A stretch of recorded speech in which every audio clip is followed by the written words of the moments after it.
Saving for a down payment can be so daunting, and it feels like it is nearly impossible to save for a down payment for a home, especially if you're paying rent already. So, trying to pay your rent and saving up, it can be extremely difficult.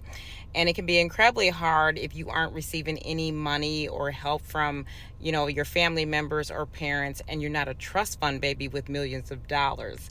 So for the next few days, I'm going to be giving you my best advice on how you can save up money for a down payment to buy a home. Now, first things first, and that is you need to really examine and look at your current budget.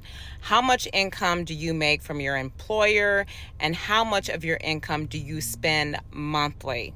It's important that you look at how much your current rent payment is right now and determine if you are comfortable with that payment. And if you don't pay rent because you are living at home with your parents, you need to figure out how much you would want your monthly mortgage payment to be when you buy a home. Now, the great thing with not paying rent already is that you can really save up a lot of money. So be sure you determine what you want your monthly mortgage payment to be. And if you want to buy a home, do you feel comfortable with your current rent payment? And would you like to stay there with your mortgage as well? Or do you need to scale it back some in order to not be in over your head with a mortgage payment? So this is something you're going to have to really think about.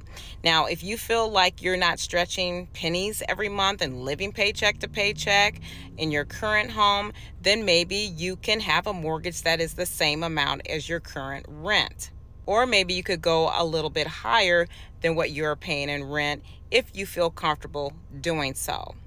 Now, next, I want you to look at how much money is going out every month, and this is so important. And here, you really need to be honest with yourself. You need to figure out things that are necessities, like your utilities, okay? Like if you have your light bill, your gas bill, any car payments, credit cards, or student loan debts, those are things that you need to pay. And this is going to be so important to see if you can budget for a home.